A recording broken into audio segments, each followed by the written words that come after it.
சரிப்பா, உனக்கு என்ன திருநாமம்னு கேட்டா, இப்போ ஒரு முக்கியமான கேள்வி. இத்தனை நாள் பாத்தாள அஞ்சனக்கல்ல பெருமாள் வடிச்சாரே, அவரும் பேர் வைக்கல. கவனிச்சடா? வேணா திரும்ப யூடியூப்ல வரும்போது உபன்யாசம் மறுபடியும் போட்டு பாருங்க. பேர் வைக்கல. அதுக்கப்புறம் பிரம்மா ஆராதிச்சார், அவரும் பேர் வைக்கல. அதுக்கப்புறம் பிருஷ்ணி சுதபஸ் ஆராதிக்கும் போதும் திருநாமம் சுட்டலை. அதித்தி கஷ்யபரும் அந்த பெருமாளுக்கு திருநாமம் சுட்டலை. அதுக்கப்புறம் தேவகி வசுதேவரும் திருநாமம் சுட்டலை. உனக்கு என்ன பேருன்னு கேட்டா, பெருமாள் பார்த்தார், இதையே நானும் வச்சுக்கிறேன், குருவாயூர் அப்பன்னு உங்கள் 2 பேர் பேரையும் சேர்த்து நானும் வச்சுக்கிறேன். அதனால நீங்கள் 2 பேரும் தான் எனக்காக இவ்வளோ தூரம் பாடுபட்டு இங்கே வந்து பிரதிஷ்டை பண்ணியிருக்கேள். ஊருக்கும் உங்கள் பேர், எனக்கும் உங்கள் பேர். அதான் ஆரம்பத்தில் சொன்ன பாருங்க, பக்தர்கள் பேரை வைத்து கொண்ட பகவான் குருவாயூரப்பன். குரு வாயு பிரதிஷ்டை பண்ணேளா, குருவாயூர். என்ன நீங்கள் தானே ஆராதிச்சேள், குருவாயூர் அப்பன் அப்படின்னு பக்தர்களுக்கு தலைவன் என்று தன்னுடைய திருநாமத்தை ஏற்படுத்தி கொண்டான். குருவுக்கும் வாயுவுக்கும் அவ ஆராதிச்ச ஊரில் அப்பனாக இருப்பவன் குருவாயூர் அப்பன். இதுவே என் திருநாமமாக இருக்கட்டும்னா. வேடிக்கையாக சொல்லுவா, ஒரு கணவனுக்கும் மனைவிக்கும் சண்டையாம், பயங்கரமான சண்டை. சத்தம் கேட்டு எழுத்து வீட்டுக்காரரே வந்துட்டார். ஏங்க இந்த மாதிரி சண்டை போடுறீங்கன்னு கேட்டார். அப்போ கணவன் சொன்னாராம், இல்லை எங்களுக்கு குழந்தை பிறந்திருக்கு, குழந்தைக்கு பேர் வைக்கணும், நான் எங்கள் அப்பா பேர் தான் வைக்கணுங்கிறேன், என் ஒய்ஃப் அவப்பா பேர் தான் வைக்கணுங்கிறா, அதனால தான் எங்களுக்குள்ள சண்டைன்னார். எழுத்து வீட்டுக்காரர் சொன்னாராம், இவ்வளோ தானே, நான் சால்வ் பண்ணுறேன், உங்கள் அப்பா பேர் என்னன்னு கேட்டார். சிவசாமி. அவங்க அப்பா பேர் என்ன, கிருஷ்ணசாமி. அவ்வளோதானே, சிவராமகிருஷ்ணன்னு பேர் வை, முடிஞ்சு போச்சு, இதுக்கெல்லாம் போய் சண்டை போடுவாங்களான்னார். ஓகே ரைட், சிவராமகிருஷ்ணன்னு பேர் வச்சாச்சு. அப்புறம் தான் இவர் யோசிச்சார், வெயிட், எங்கள் அப்பா பேர் சிவசாமி, அவ அப்பா பேர் கிருஷ்ணசாமி, நீ சிவராமகிருஷ்ணன்னு பேர் வைக்க சொன்னீங்க, ராமன் எங்கேருந்து நடுவில் வந்தான்னு கேட்டார். எழுத்து வீட்டுக்காரர் சொன்னார், எங்கள் அப்பா பேர் ராமசாமின்ட்டு.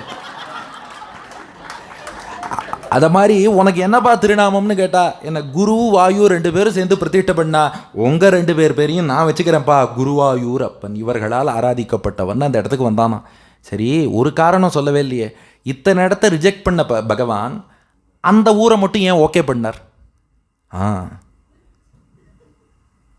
அதுக்கு ஒரு காரணம் இருக்குது. அடியனுடைய பிராச்சாரியன் ஆசுகவி வில்லூர் ஸ்ரீநிதி சுவாமி பாடுறார். குருவாயூரப்பனுக்காக மங்களஸ்தவம்னு 20 ஸ்லோகம், மணிமங்கலஸ்தவம்னு 20 ஸ்லோகம் எங்கள் பிராச்சாரியன் ஆசுகவி வில்லூர் சுவாமி அருளியது.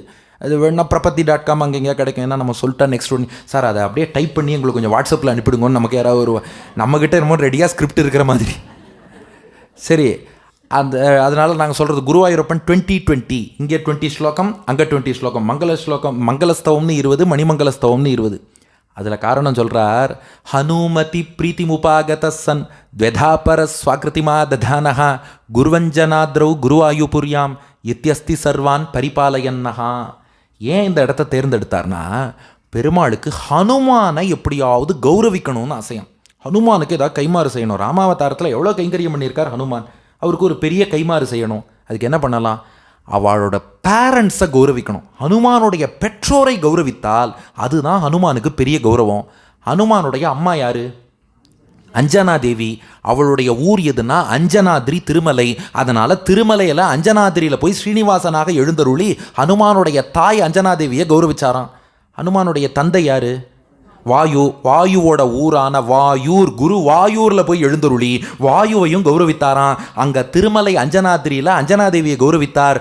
குரு வாயூரில் வாயுவை கௌரவித்தார். ஹனுமானுடைய தாயையும் தந்தையையும் கௌரவித்து அதன் மூலம் ஹனுமானுக்கு நன்றி சொல்லிவிட்டான் பகவான். அதுக்காக இந்த க்ஷேத்திரம் இப்போ வந்து தான் வாயுவோட ஊர்னு இல்லையா, முன்னாடி காலத்தில் இருந்தே வாயுவுக்குன்னு அங்கே ஒரு சன்னிதானம், ஒரு சாநித்தியம்ங்கிறது இருந்துகிட்டே இருந்திருக்கு. அதனால் அது அஞ்சனாதேவியின் இடத்துல அங்கே இருந்துட்டோம். இது அவளுடைய கணவன் வாயுதேவன். அதாவது ஹனுமான் அவதாரம் பண்ணுவதற்கு அவர் தான் காரணம், தந்தை. அதனால் அவர் ஊரிலே நாம் இருப்போம்னு சொல்லி இந்த குருவாயூரை தேர்ந்தெடுத்து அங்கே எழுந்தருளினான். இப்போ நாம் எங்கே இருக்கோம்னா, அந்த குருவாயூரப்பனுடைய கருவறை முன்பு மானசீகமாக நின்று கொண்டிருக்கிறோம். அதே 1.5 அடி உயரம் கொண்ட பாதாள அஞ்சனக்கல் விக்கிரகம். அப்படியே ஒரு நிமிஷம் நினச்சி பாருங்க, நமக்கெல்லாம் எவ்வளோ பாக்கியம்னு. அதான் பட்டதிரி ஹந்த பாக்கியம் ஜனானாம்னார். நாராயணனை ஆராதித்து, பிரம்மா ஆராதித்து, பிருஷ்ணி சுதபஸ் ஆராதித்து, அதித்தி கஷ்யபர் ஆராதித்து, தேவகி வசுதேவர் ஆராதித்து, இவர்களோடு பிருஷ்ணி கர்ப்பனும் வாமனனும் கண்ணனும் ஆராதித்து, அதுக்கு மேலே உத்தவர், பிருகஸ்பதி, வாயு, இத்தனை பேர் ஆராதித்து, சிவனும் பார்வதியும் வரவேற்று இப்போ எழுந்தருளி இருக்கும் பெருமாள் அந்த கருவறையிலே காட்சி தர, இருபுறமும் சண்டன் பிரச்சண்டன் என்ற துவாரபாலகர்கள், படிக்கட்டுக்கு கீழே இந்திரன், மண்டபத்திலே கருடன், தென்கிழக்கே அக்னி, தெற்கே பார்த்தால் கணபதி, தட்சிணாமூர்த்தி, வீரபத்ரன், விக்னேஸ்வரன், சாஸ்தா, சப்தமாதர். மேற்கே பார்த்தா அனந்தசயனன், வருணன். வடமேற்கே வாயு, துர்கை, சுப்பிரமணியன். வடக்கே சோமன், வைஸ்ரவணன். வடகிழக்கே நிர்மால்யதாரி, ஈசானன், பிரம்மா. இத்தனை பேர் சூழ்ந்திருந்து குருவாயூரப்பனை சேவித்துக் கொண்டிருக்க நடுவிலே பார்த்தால் காயாம்பு வண்ணத்திலே அந்த ஒளி. அந்த ஒளிக்கு நடுவிலே ஒரு குழந்தை 1.5 அடி உயரத்தில் இருக்கு. அந்த குழந்தையோ குழந்தை பருவத்துக்கும் இளமை பருவத்துக்கும் நடுப்பட்ட அந்த வயதிலே இருக்கிறது. கருநீல வண்ணம். அந்த திருமேனியிலே ஒரு தேஜஸ் பொலிவு நன்றாக தெரிகிறது. மெல்லிய திருமேனி, தாமரை போல் அகன்று விரிந்த திருக்கண்கள், தலையிலே ஒரு குட்டி கிரீடம், காதிலே மகர குண்டலங்கள், திருவாயில புன் சிரிப்பு. நம்மளை பார்த்து சிரிச்சு, ஆஹா குருவாயூருக்கு வந்தேளா, என்னை செவிக்க வந்தேளான்னு அந்த குழந்தை நம்மளை பார்த்து கேட்கறது. 4 திருக்கரங்கள், சக்கரம், சங்கு, தாமரை அனைத்தையும் ஏந்தி கொண்டு விளங்குகிறான். இடுப்பிலே அழகான பட்டாடை அணிந்து கொண்டிருக்கிறான். அவன் திருவடிகள் நமக்கு தஞ்சமாக இருக்கக்கூடிய திருவடிகள். வாங்கோ சரணாகதி பண்ணுங்கோ, நம்மை அழைக்கக்கூடிய திருவடிகள். அத்தோடு நமக்கு தரிசனம் தந்து வாருங்கள்னு குருவாயூரப்பன் அனுகிரகம் பண்ண நமக்கு அங்கேருந்து நகரத்துக்கு மனசே இல்லை. அதனால காலை முதல் இரவு வரை குருவாயூரப்பனுக்கு என்னென்ன சேவையெல்லாம் இருக்கோ மானசீகமாக, அங்கே அவ்வளோ நேரம் நிற்க விட மாட்டா இல்லையா, அதனால் மானசீகமாக அப்படியே 3 மணிலேருந்து ஆரம்பிக்கிறோம். காலை 3 மணி நடை திறந்தால் குருவாயூரப்பனுடைய நிர்மால்ய சேவை. முந்தின நாள் சாத்திய மாலைகளோடு சேவை சாதிப்பான், விஸ்வரூப தரிசனம். அதுக்கப்புறம் விடியற்காலை நேரத்தில் செக்கு நல்லெண்ணெயினால் திருமஞ்சனம். அந்த திருமஞ்சன காட்சியை செவிச்சுக்கிறோம். பகல் நேரத்தில் கௌப்பீனம் மட்டும் அணிஞ்சுண்டு, கௌப்பீனம்னா தெரியும் இல்லையா, கோமணம், கௌப்பீனம் மட்டும் அணிந்து கொண்டு குட்டி கிருஷ்ணன், உன்னி கிருஷ்ணனாக காட்சி தருகிறான். அவனை தரிசித்துக் கொள்கிறோம். நண்பகல் வேளையில் இளைஞனாக மாறி இளைஞனாக காட்சி தரான். அவனை சேவிச்சுக்கிறோம். நெய் பாயசம், பால் பாயசம் அமுது செய்கிறான். அந்த பிரசாதத்தையும் வாங்கி நாமும் பெற்றுக்கொள்கிறோம். அதுக்கப்புறம் மாலை நேரத்தில் சந்தனக்காப்பு அலங்காரத்தில் காட்சி தருகிறான். சந்தனக்காப்பை சேவிச்சுக்கிறோம். கலவச்சாத்து சந்தனத்தையும் பிரசாதமாக பெற்றுக்கொள்கிறோம். மாலை தீபகாரத்தி நடைபெறுகிறது. பிரம்மாண்டமான தீபகாரத்தியில் அக்ரே பஷ்யாமி தேஜோ நிபிடதரகலா யாவலி லோபனீயம் பீயூஷாப்ளாவிதோகம் ததனு ததுதரே திவ்ய கைசோர வேஷம் காருண்யாரம்பரம்யம் பரமசுக ரசாஸ்வாத ரோமாஞ்சிதாங்கைஹி ஆவீத்தம் நாரதாத்யைஹி விலசதுபனிஷத் சுந்தரி மண்டலைஷ்சன்னு அந்த ஹாரதியை செவிச்சுக்கிறோம். அதுக்கப்புறம் ஸ்ரீவேலி பிரதட்சிணம்னு நடக்கும். ஒவ்வொரு நாளும் மாலை நேரம் அப்படியே லட்சக்கணக்கான தீபங்கள் ஏற்றப்பட நாம சங்கீர்த்தனமும் நாதஸ்வரமும் முழங்க கோவில் யானை, அந்த யானை மேலே நம்பூதிரி ஏறி அமர்ந்து கொண்டு மடியில் உற்சவர் குருவாயூரப்பனை எழுந்தருளை பண்ணிண்டு, குருவாயூரப்பன் மூலவரை உற்சவர் 3 பிரதட்சணம் வருவார். ஸ்ரீவேலிங்கிறது என்னென்னா, யானை மேலே நம்பூதிரி அமர்ந்து மடியில் உற்சவர் குருவாயூரப்பன் அவர் கோவிலை 3 சுற்றி வருவார். ஏன் அப்படி வச்சிருக்காருன்னா அதுக்கு சுவையாக காரணம் சொல்கிறா. 3 அவதாரத்தில் பெருமாள் அந்த பெருமாளை பூஜித்திருக்கிறார். அதனால் 3 முறை பெருமாள் அந்த பெருமாளை வலம் வருகிறார். பெருமாளால் பூஜிக்கப்பட்ட பெருமாள் என்பதை உணர்த்தும் விதமாக அற்புதமான ஸ்ரீவேலி. இந்த ஸ்ரீவேலி சொன்னாலே குருவாயூர் கேசவனை பற்றி சொல்லாமல் இருக்கக்கூடாது. குருவாயூரப்பனை பற்றி சொல்கிறதெல்லாம் அப்புறம், குருவாயூர் கேசவன் யார்? அந்த குருவாயூர் கேசவன் கேட்குறீங்களா? யானை குருவாயூர் பக்கம் 1912 அந்த யானை கேசவன்கிறது அவதரிச்சுது. அது 1922 யானைக்கு 10 வயசு இருக்கும்போது நீலாம்பூர் வலியராஜாங்கிற ராஜா கோவிலுக்கு அந்த கேசவன்கிற யானையை டொனேட் பண்ணார். அந்த யானை பெரிய கிருஷ்ண பக்தன். ஏகாதசின்னா அது சாப்பிடாது. நாம் கூட என்னைக்கு ஏகாதசின்னு மறந்துடுவோம். அதுக்கு கரெக்டாக தெரியுமா என்னைக்கு ஏகாதசின்னு? ஏகாதசி என்னைக்கு அது சாப்பிடாது. ஸ்ரீவேலியில் நான் தான் குருவாயூரப்பனை எழுந்தருளை பண்ணுவேன்னு ஆசையோடு வந்து எழுந்தருளை பண்ணோம். அவள் ஒரு சிஸ்டம் வச்சுருக்கா. இந்த ஸ்ரீவேலியில் எந்த யானை பெருமாளை எழுந்தருளை பண்ணணும்னா யானைக்கு ரேஸ் வைப்பா. அந்த யானை ரேஸில் எந்த யானை ஃபஸ்ட்டு வரதோ அது குருவாயூரப்பனை எழுந்தருளை பண்ணும். ஒரு தடவை என்ன எடுத்துன்னா, அந்த ரேஸில் கேசவன் செகண்ட் வந்துருத்து, வேறொரு யானை ஃபஸ்ட்டு வந்துருத்து. இது முடியாதுன்னு அடம் பிடிக்கிறது. நான் தான் எங்கள் குருவாயூரப்பனை எழுந்தருளை பண்ணுவேன், வேற யாரும் பண்ணுறதுக்கு விடமாட்டேன்னு அடம் பிடிக்கிறது. என்னென்னமோ சொல்லி பார்த்தா இந்த யானை கேட்கல. இதை பக்கத்தில் ஒரு மைதானத்தில் சங்கிலியில் போட்டு கட்டி வச்சா ஸ்ரீவேலி சமயத்தில் சங்கிலி அறுத்துன்னு வந்துருத்து. குருவாயூரப்பன் என் தோளில் தான் எழுந்தருளணும்னு. என்ன பண்ணாலும் முடியலை. அப்போ குருவாயூரப்பனே வாய் திறந்து உத்தரவிட்டானா, கேசவன் இந்த பூமியில் இருக்கும் வரை என்னுடைய ஸ்ரீவேலியில் என்னை கேசவன் தான் எழுந்தருளை பண்ணணும், வேற யானை எழுந்தருளை பண்ணக்கூடாது. தன் வாயால் பெருமாள் சொல்லிட்டார். அதுக்கப்புறம் ஒவ்வொரு ஸ்ரீவேலி ஒவ்வொரு நாள் புறப்பாடும் அந்த யானை அவ்வளவு ஸ்ரத்தையாக தன்னுடைய முதுகிலே குருவாயூரப்பனை சுமந்து கொண்டு கோவிலை 3 முறை அந்த பிரதட்சணம் என்பது வந்து கொண்டே இருந்தது. அந்த யானைக்கு கஜராஜன்கிற பட்டத்தையும் கொடுத்துட்டான் குருவாயூரப்பன். நீ தான் கஜராஜன். அங்கே கஜேந்திரன் ஒரு யானை பார்க்குறோம், பக்தன். கஜேந்திரன்னாலும் யானைகளின் தலைவன். இங்கே கஜராஜன், நீ யானைகளுக்கெல்லாம் ராஜான்னு அதுக்கு பட்டம் கொடுத்தான். பின்னாடி அந்த யானைக்கு ஒரு நிலையில் ரொம்ப தள்ளாமல் வந்துடுது, ரொம்ப வயசாகிடுது. தள்ளாமையிலும் கூட ஸ்ரீவேலியில் நான் தான் எழுந்தருளை பண்ணுவேன்னு பண்ணிண்டு கடைசி நாள் அதன் வாழ்க்கையில் அன்னைக்கும் தள்ளாடிண்டு வந்து குருவாயூரப்பனை தோளில் எழுந்தருளை பண்ணிட்டு ஸ்ரீவேலி வந்துட்டு அதுவே என்ன பண்ணித்தான் அமைதியாக கோவிலை விட்டு நகர்ந்து ஒரு மைதானத்துக்கு போயிடுத்து. அங்கே அப்படியே கீழே விழுந்தது கஜேந்திர மோட்சம் 2.0. அந்த கஜேந்திரனுக்கும் குருவாயூரப்பன் மோட்சம் கொடுத்துட்டான். இன்றைக்கி என்ன பண்ணியிருக்கான்னா, இந்த யானையோட பக்தியை கொண்டாடும் விதமாக அந்த யானையினுடைய லைஃப் சைஸ் ஸ்டாச்சு ஒன்று குருவாயூரில் வச்சுருக்கா. கோவில்லையே அந்த கேசவன் யானையினுடைய ஒரு படம் இருக்குது. அதன் தந்தத்தையும் பராமரித்து வைத்திருக்கிறார்கள். அதனால் ஸ்ரீவேலி புறப்பாடும் போது அந்த கஜேந்திரனை, யார் நம்ம கலியுக கஜேந்திரனான அந்த கேசவனை நினச்சிக்கிறோம். அந்த யானைக்கு இருக்கும் பக்தியில் ஒரு துளி எங்களுக்கும் தர வேண்டும்னு மனசார குருவாயூரப்பன்ட்ட பிரார்த்தனை பண்ணிக்கிறோம். அதுக்கப்புறம் இரவு பிரம்மாண்டமான சேவை தருகிறான் குருவாயூரப்பன். அதுவும் அந்த விஸ்வரூபம் எப்படி பட்டதிரிக்கு 100வது தசகம் காட்டினானோ அதுபோல் ஒரு பிரம்மாண்டமான தரிசனம். அதையும் சேவித்து கொண்டு காலை முதல் இரவு வரை எல்லா விதமான தரிசனமும் ஆச்சுன்னா யாத்திரையினுடைய 6வது பகுதியும் நிறைவடைகிறது. சரியாக நேரமும் இன்னும் 10 நிமிஷம் நமக்கு இருக்குது. யாத்திரையினுடைய 7வது பகுதிக்கு நாம் இப்போது வருகிறோம். 7வது பகுதி என்னென்னா, இவர் இப்போ பிரதட்சணம் வரணும். ஸ்ரீகோவிலில் சேவிச்சாச்சு, அப்படியே சுற்றி பிரதட்சணம் வரும். அப்படி பிரதட்சணம் வரும்போது வடக்கு பிராகாரத்தில் பார்த்தா யானைப்பந்தல் மண்டபம்னு ஒரு மண்டபம் இருக்கும். அந்த யானைப்பந்தல் மண்டபத்தினுடைய மேற்கு கோடியில் பார்த்தேன்னா ஒரு துவாரம் இருக்கும். குருவாயூரில் கவனித்தா அந்த வடக்கு பிராகாரம் யானைப்பந்தல் மண்டபம் மேற்கு மூலை ஒரு துவாரம். ஏன் இந்த துவாரம் இருக்குன்னா அது பின்னாடி ஒரு வரலாறு இருக்குது. கேரளாவில் காலடியில் தோன்றியவர் தான் சங்கரர், ஆதிசங்கரர். அவர் என்ன பண்ணாராம், தன்னுடைய யோக மகிமையால் அப்படியே வானத்தில் சஞ்சாரம் பண்ணிகிட்டே இருந்தாராம். குருவாயூரை தாண்டி சஞ்சாரம் பண்ணுறார். அப்போ குருவாயூரப்பனுக்கு ஸ்ரீவேலி புறப்பாடு நடந்தது. மேலே பறந்துன்றதவர் திடீர்னு யாரோ கீழே இருக்கிறாப்புல இழுந்தது. பொத்துன்னு கீழே வந்து விழுந்துட்டார். அந்த இடத்த ஓட்டையாக்கிட்டான் குருவாயூரப்பன். பொத்துன்னு வந்து விழுந்தார். விழுந்து பார்த்தா குருவாயூரப்பன் அப்படியே ஸ்ரீவேலியில் தரிசனம் தருகிறான். என்னப்பான்னு கேட்டார் சங்கரர். குருவாயூரப்பன் சொன்னானா, இல்லை நீ என்னை கண்டுக்காமல் போயிட்டு இருந்த, உன்னை கூப்பிட்டு தரிசனம் கொடுக்கலான்னு இப்படி கூப்பிட்டு கீழே விழ வச்சேன்னா, அப்போது நாம் எங்கேயாவது போகிற போக்கில் போயிட்டு இருந்தாலும் கூட அழைத்து வாழ்வித்து தரிசனம் தரக்கூடியவன் குருவாயூரப்பன். கூப்பிட்டு தரிசனம் கொடுப்பான். இங்கே நான் ஒருத்தன் இருக்கேன், எங்கடா போகிற அப்படின்னு கூப்பிட்டு தரிசனம் கொடுப்பான். அந்த சரித்திரத்தையும் நினைத்து கொள்கிறோம். அப்படியே அந்த பிராகாரத்தில் பார்த்தா பில்வமங்கலர், பூந்தானம், குரூரம்மா, குச்சேலர் இவாளுக்கெல்லாம் சன்னதி இருக்குது.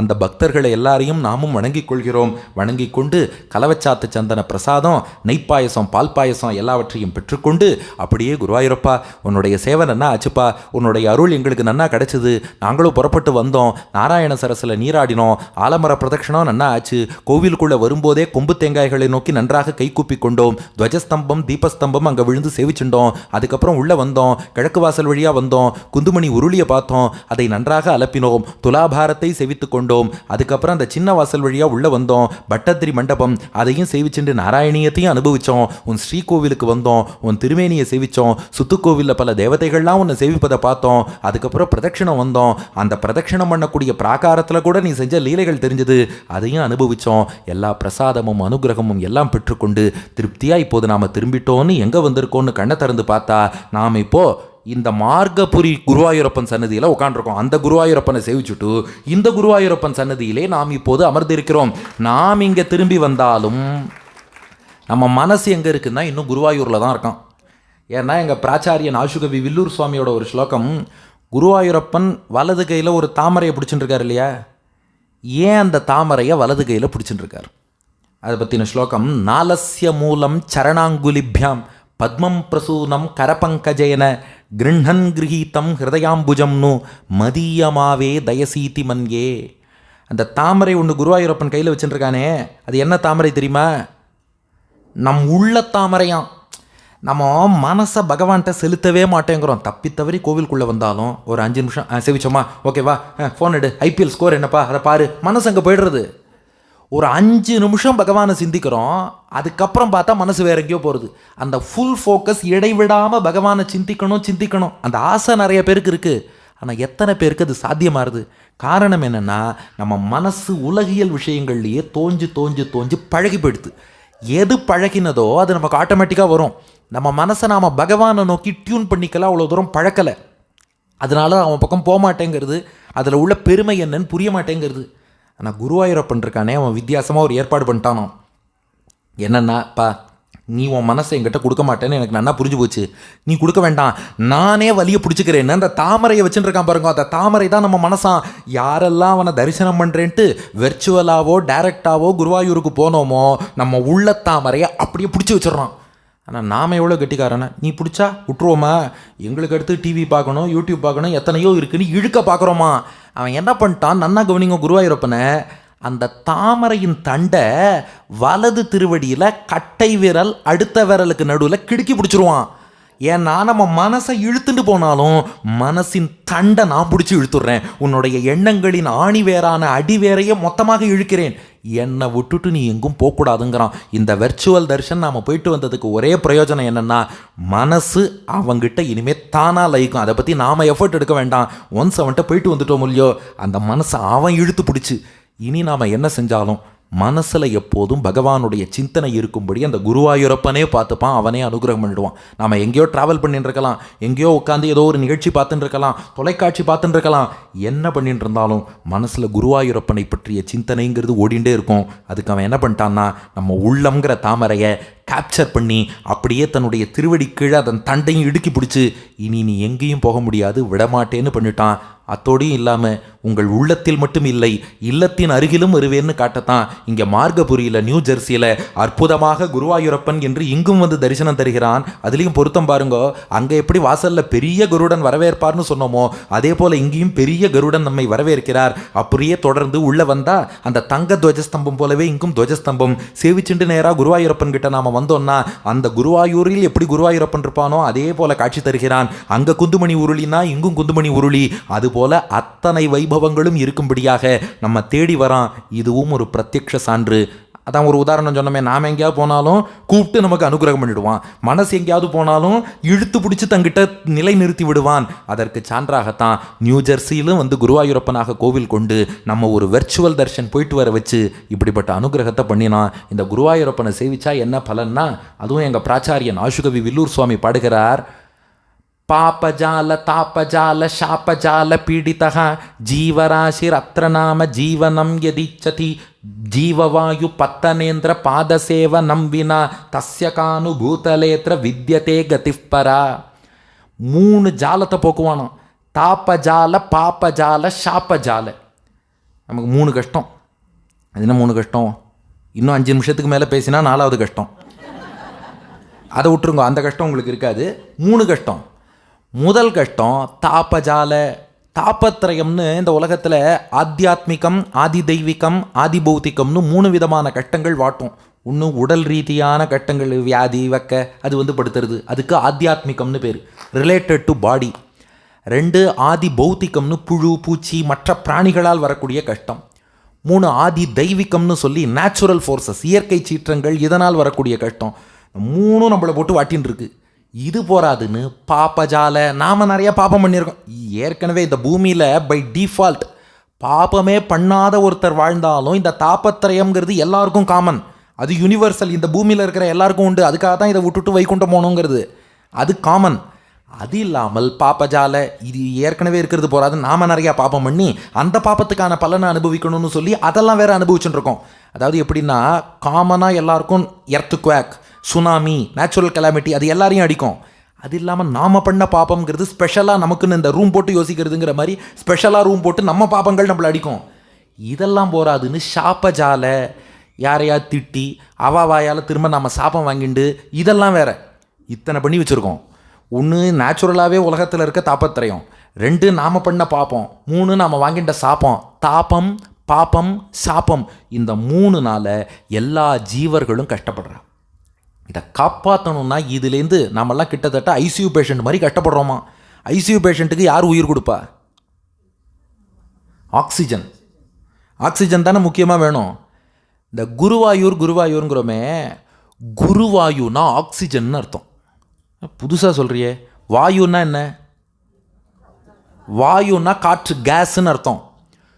குருனா சிறந்த உயர்ந்தன்னு அர்த்தம். குரு வாயுனா கேஸ்லேயே சிறந்த கேஸ் எதுனா ஆக்சிஜன். ஏன்னா அதுதான் நமக்கு மூச்சு காற்றாக இருக்குது. அதனால் நாமெல்லாம் தாப்பஜாலம், பாப்பஜாலம், சாப்பஜாலத்தால் பாதிக்கப்பட்டு சம்சாரம்ங்கிற ஐசியூவில் பேஷண்ட்டாக இருக்கோம்.